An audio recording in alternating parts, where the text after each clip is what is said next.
Ma sœur m'a humilié lors d'un dîner de famille, m'excluant de leur table. Après un repas à 5 500 €, l'addition est arrivée. Je l'ai regardée droit dans les yeux et j'ai dit, pas ma table, pas mon problème. Elle a dû faire la vaisselle jusqu'à 4 heures du matin pour payer. Une douce brise marine soufflait sur la côte de Saint-Tropez alors que je me garais sur le parking du restaurant le plus cher du front de mer. Le soleil se couchait derrière le massif de l'Estérel, peignant le ciel de teintes oranges et violettes que les touristes rêveraient de photographier. Mais je n'étais pas là pour la vue. J'étais là pour ce qui était censé être notre dîner annuel de réunion de famille.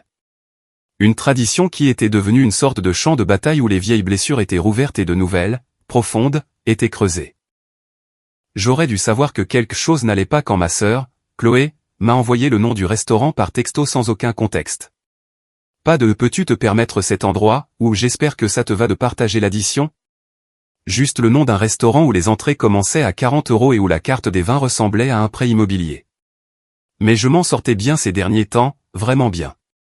Mon cabinet de conseil en cybersécurité avait enfin décollé après des années de labeur, et je gagnais plus d'argent que je n'en avais jamais rêvé. Non pas que ma famille le sache.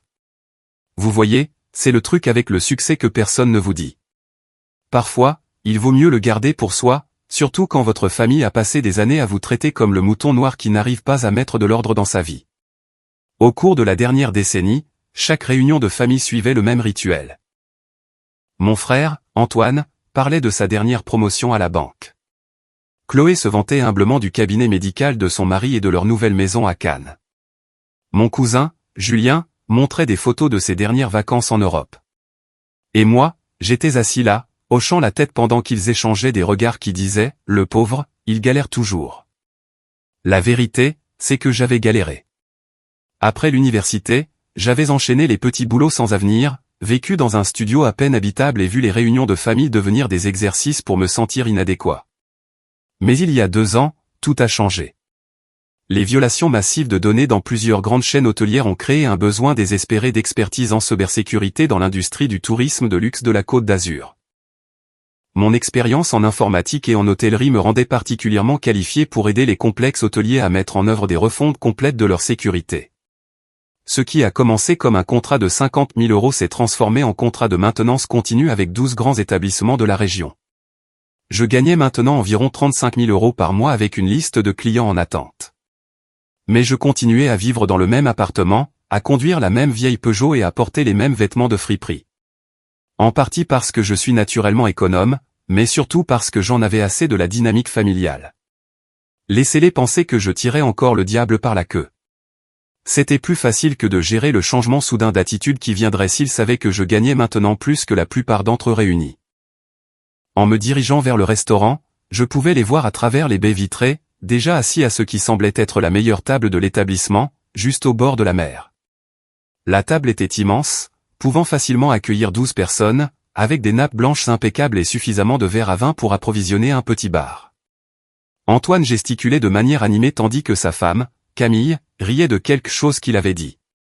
Chloé consultait son téléphone, probablement en train de publier sur les réseaux sociaux au sujet de ce bon moment en famille. L'hôtesse, une jeune femme au bronzage parfait, m'a accueilli avec un sourire qui s'est légèrement effacé lorsqu'elle a examiné mon apparence. Je portais ma tenue habituelle pour les réunions de famille, un chino de chez Monoprix et un polo qui avait connu des jours meilleurs. Pas vraiment le genre de clientèle auquel cet endroit était habitué. Je suis ici pour la table au nom de Chloé, ai-je dit. Son sourire est revenu, professionnel et étudié. Bien sûr, par ici. Mais alors que nous approchions de la table, quelque chose clochait. Il y avait exactement assez de chaises pour tout le monde, sauf pour moi. Chloé a levé les yeux à notre approche, son visage passant par la surprise, l'agacement, puis s'arrêtant sur ce que je ne peux décrire que comme un amusement malveillant. « Oh, dit-elle, assez fort pour que toute la table entende. Je n'étais pas sûr que tu viendrais. » Me voilà, ai-je dit, cherchant du regard où j'étais censé m'asseoir. Le sourire narquois de Chloé s'est élargi. Elle a fait un geste vers une chaise pliante qui avait été installée à environ 2 mètres de la table principale, juste à côté de l'endroit où le personnel avait installé un poste de service pour débarrasser les assiettes. C'était assez proche pour faire techniquement partie de la réunion, mais assez loin pour que le message soit limpide. « Désolé, dit-elle, sa voix dégoulinant d'une fausse sympathie. Cette table est réservée à la famille. Le silence qui a suivi était assourdissant. Je pouvais sentir tous les yeux de la table fixés sur moi, attendant de voir comment j'allais réagir. Antoine essayait de ne pas sourire. Camille avait l'air mal à l'aise, mais n'a rien dit. Julien tripotait son téléphone.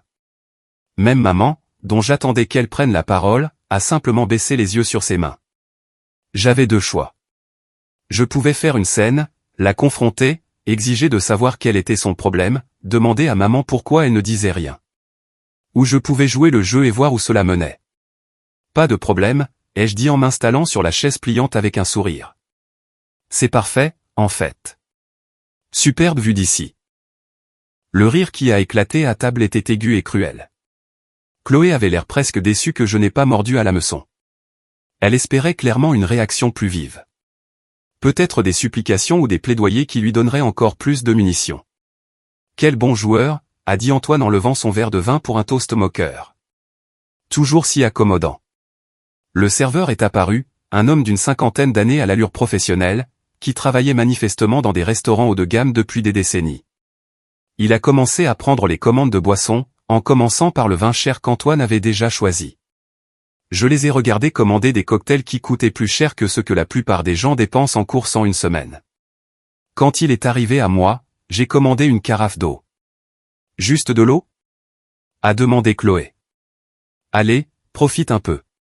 Ah, attends. J'oubliais. Tu surveilles probablement ton budget. D'autres rires. J'ai simplement souri et hoché la tête. L'eau sera parfaite, ai-je dit. Puis sont venues les commandes de nourriture, et c'est là que les choses sont devenues intéressantes. Je les ai regardés commander comme s'ils essayaient de maintenir à eux seuls le restaurant à flot. Antoine a pris le bœuf wagyu au prix du marché, que le serveur a expliqué être actuellement à environ 120 €. Chloé a commandé le homard et le filet mignon. Camille a opté pour le menu dégustation du chef. Julien a commandé 2 entrées en guise de plat principal, toutes deux à base de truffes et de caviar. Quand ils ont fini, le serveur m'a regardé avec attente.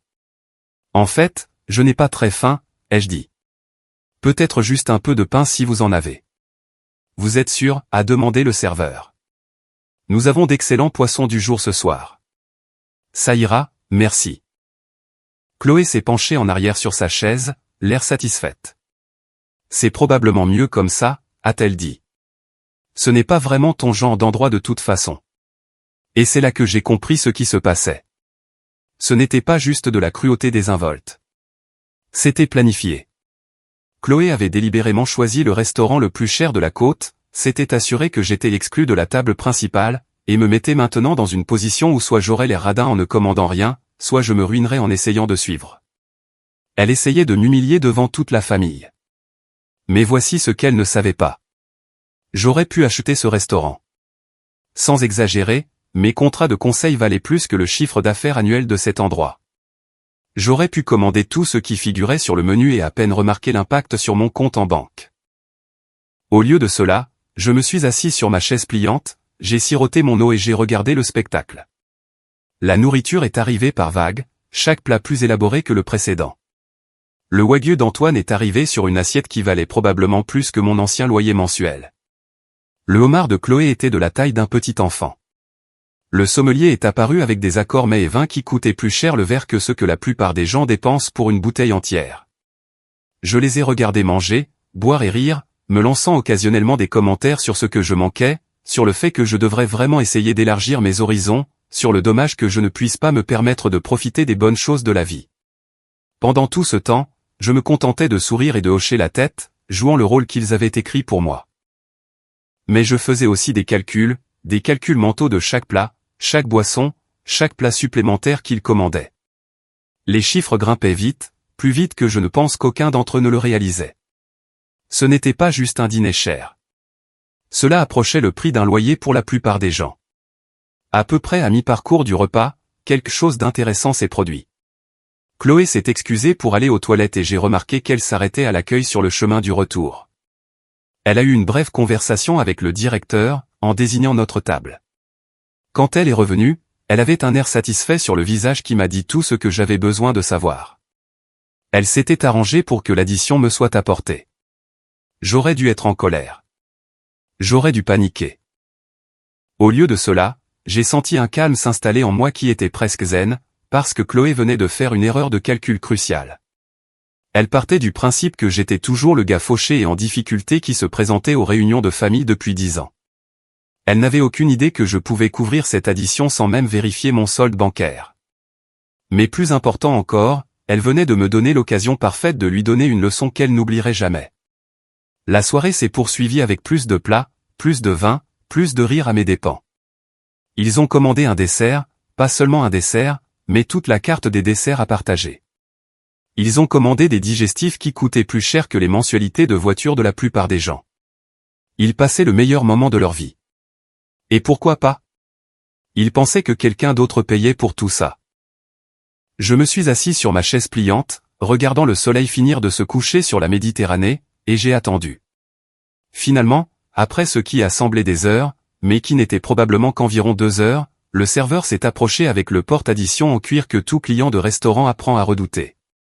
Mais au lieu de le poser sur la table principale, il s'est dirigé directement vers moi.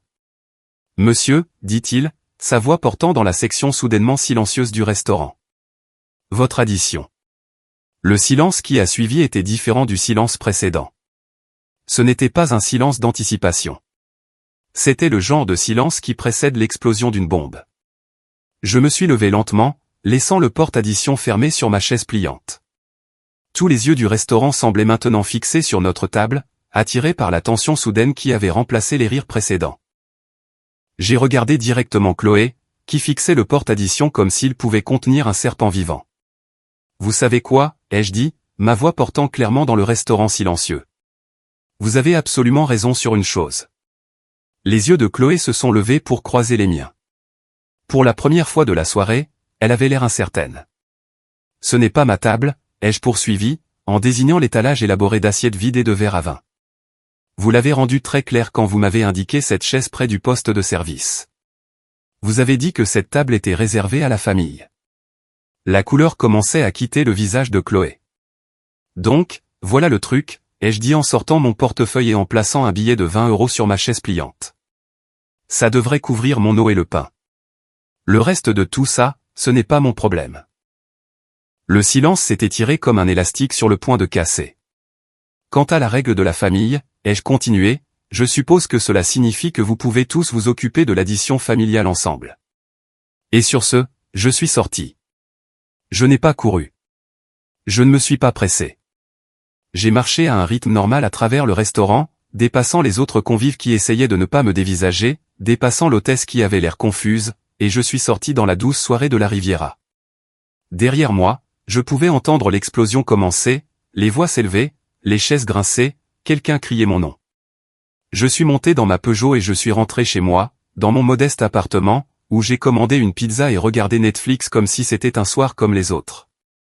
Mon téléphone a commencé à sonner presque immédiatement. D'abord Antoine, puis Julien, puis des numéros que je ne reconnaissais pas. Je les ai tous laissés partir sur la messagerie vocale. Le lendemain matin, j'étais assis sur mon balcon à boire mon café quand mon téléphone a sonné à nouveau. Cette fois, c'était maman, et quelque chose au fond de moi me disait que je devais répondre. « Allô, maman. »« Oh, mon chéri, dit-elle, et je pouvais dire qu'elle avait pleuré. « Je suis tellement désolé. Je n'avais aucune idée de ce que Chloé préparait. Que s'est-il passé après mon départ? C'était le chaos. L'addition était de 5500 €. Chloé a essayé de discuter avec le directeur, disant qu'il y avait eu une erreur, mais il lui a montré l'arrangement qu'elle avait fait en lui parlant pendant le dîner. Ils n'avaient pas assez de crédit disponible sur leur carte pour couvrir la somme. Je suis resté silencieux, la laissant continuer. Le directeur allait appeler la police, mais Chloé l'a supplié de ne pas le faire. Elle a proposé de travailler en cuisine pour rembourser une partie de la dette. Il les a fait rester, elle et son mari, jusqu'à 4 heures du matin à faire la vaisselle, nettoyer les tables et faire la mise en place. Ils leur ont crédité 1500 € pour leur travail, mais ils doivent encore 4000 €. Le calcul était juste cette fois. J'ai fait un rapide calcul mental. 5500 € de facture totale moins 1500 € de travail équivaut à une dette restante de 4000 €. Elle n'arrête pas d'appeler et d'envoyer des textos, me suppliant de lui donner ton numéro de téléphone, a poursuivi maman. Elle veut s'excuser. Que penses-tu que je devrais faire, maman? Il y a eu une longue pause. Je pense, dit-elle finalement, qu'elle a peut-être appris quelque chose d'important hier soir. Mais c'est à toi de décider, mon chéri. Tu ne lui dois rien. Et j'ai honte de ne pas avoir pris ta défense quand elle te traitait si mal. Après avoir raccroché, je suis resté assis sur mon balcon pendant un long moment, à réfléchir. La brise marine soufflait à nouveau, transportant des parfums de jasmin et d'eau salée. Il y a 2 ans, et même il y a 6 mois, j'aurais été dévasté par ce qui s'est passé dans ce restaurant. J'aurais passé des jours à rejouer chaque instant, chaque rire cruel, chaque commentaire dédaigneux. Mais maintenant, je ressentais quelque chose que je n'avais pas ressenti depuis longtemps en ce qui concerne ma famille. La paix. Mon téléphone a vibré avec un texto d'un numéro inconnu. C'est Chloé. Maman m'a donné ton numéro. Peut-on parler, s'il te plaît? Je suis tellement désolé. J'ai vraiment tout gâché. Nous avons de sérieux problèmes financiers à cause de ce que j'ai fait. J'ai fixé le message pendant quelques minutes, puis j'ai répondu, je serai à la Sirène Bleue demain à midi. Juste toi et moi. On pourra parler à ce moment-là. Sa réponse a été immédiate. Oui, merci. J'y serai. Le lendemain, je suis arrivé à la Sirène Bleue, un restaurant beaucoup plus raisonnable à Antibes, portant les mêmes vêtements que j'avais portés au dîner catastrophe.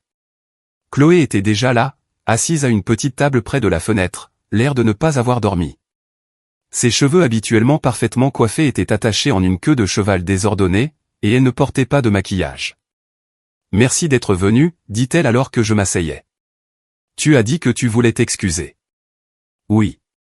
Je suis tellement désolé. Ce que j'ai fait était impardonnable. J'ai attendu. Je me sens vraiment peu sûr de moi ces derniers temps, a-t-elle poursuivi. Le cabinet de mon mari ne marche pas aussi bien que nous le prétendons. En fait, nous avons de grosses difficultés financières. Quand j'ai fait la réservation dans ce restaurant cher, j'ai paniqué à cause du coût. J'ai pensé que si je pouvais d'une manière ou d'une autre te faire payer, nous pourrions maintenir les apparences avec la famille. Alors, tu m'as humilié devant tout le monde et tu as essayé de me coller une addition de 5500 €. Oui, dit-elle, en pleurant maintenant. J'ai dit au directeur que tu offrais le dîner à la famille. Je pensais que tu suivrais le mouvement plutôt que de faire une scène. Je n'aurais jamais imaginé que tu partirais vraiment. Pourquoi pensais-tu que je pouvais me le permettre plus que toi? Je n'ai pas réfléchi. J'étais désespéré, stupide et cruel. J'ai passé des années à me sentir mieux en te rabaissant. Et quand j'ai été confronté à une crise financière, mon premier instinct a été de t'utiliser à nouveau. J'ai étudié son visage. Les larmes semblaient sincères et les cernes sous ses yeux suggéraient qu'elle en perdait le sommeil. Voici ce que je ne comprends pas, ai-je dit. Pourquoi as-tu passé des années à me traiter comme si j'étais une sorte de raté? Elle est restée silencieuse un long moment. Parce que ça me permettait de me sentir mieux dans ma propre vie. Je suppose que tu as toujours été le plus intelligent, le plus créatif. Tu avais tous ces grands rêves. Et quand ces rêves ne se sont pas réalisés tout de suite, quand tu galérais, ça m'a donné l'impression que je ne manquais peut-être rien en jouant la sécurité.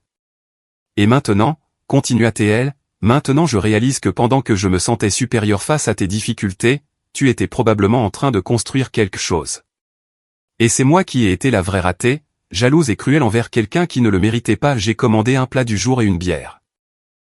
Chloé a commandé un café et rien d'autre. Je ne peux rien me permettre d'autre, a-t-elle admis. Après cette soirée, nous sommes complètement fauchés. Nous avons dû utiliser nos cartes de crédit au maximum pour payer le restaurant, et je ne sais pas comment nous allons gérer les mensualités.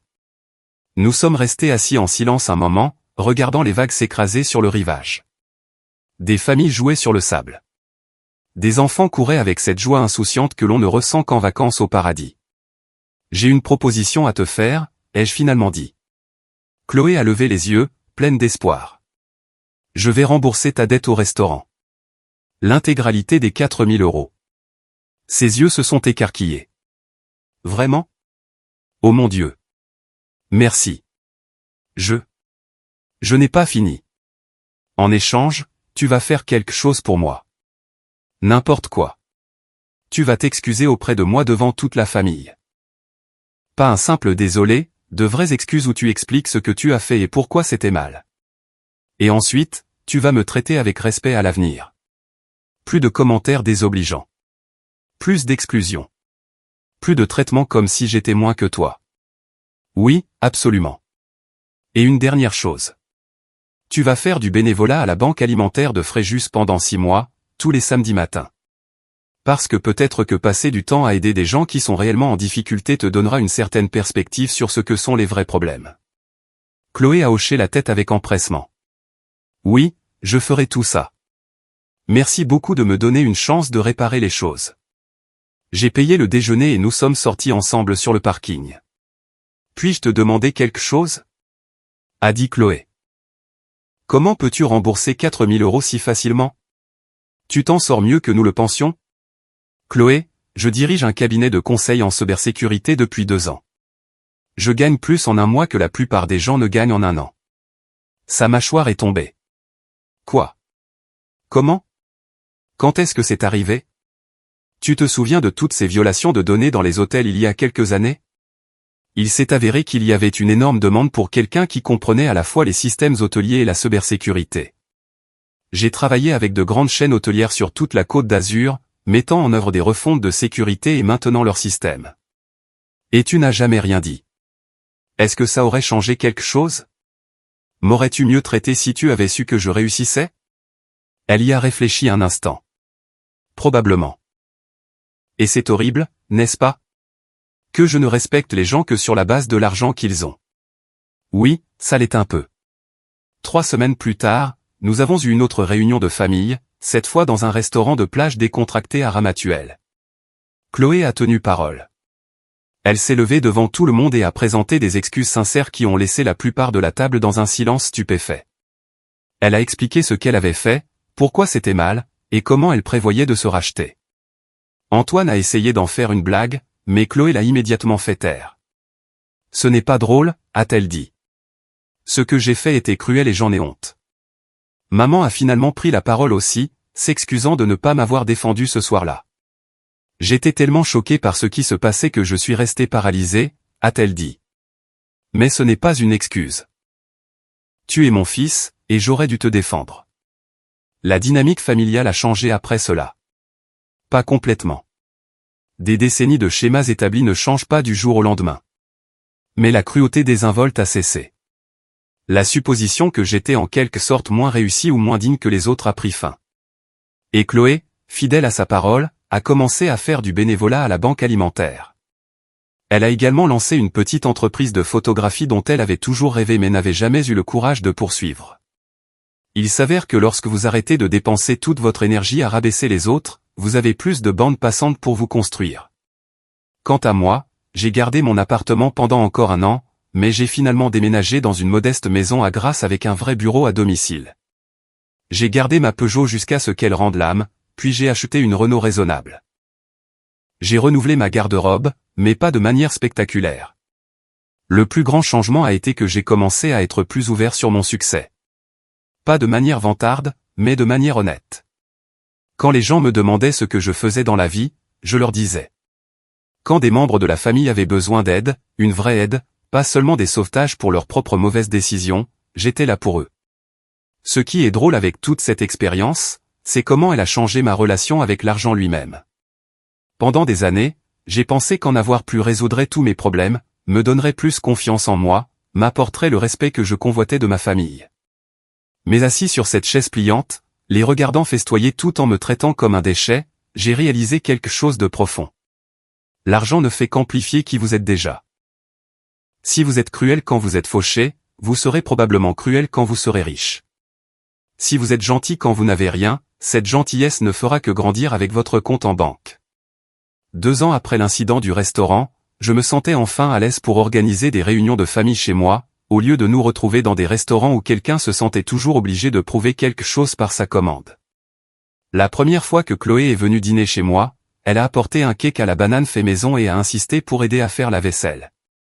La regarder sécher des assiettes dans ma cuisine tout en me parlant de son dernier client en photographie semblait surréaliste par rapport à cette nuit au restaurant. Elle avait perdu environ 7 kilos depuis qu'elle avait commencé son bénévolat. Pas à cause d'un régime, mais à cause de l'activité physique et de la paix qui vient d'une vie pleine de sens. Tu sais ce qui est le plus bizarre, a-t-elle dit lors de ce premier dîner chez moi. En fait, j'attends les samedis avec impatience maintenant.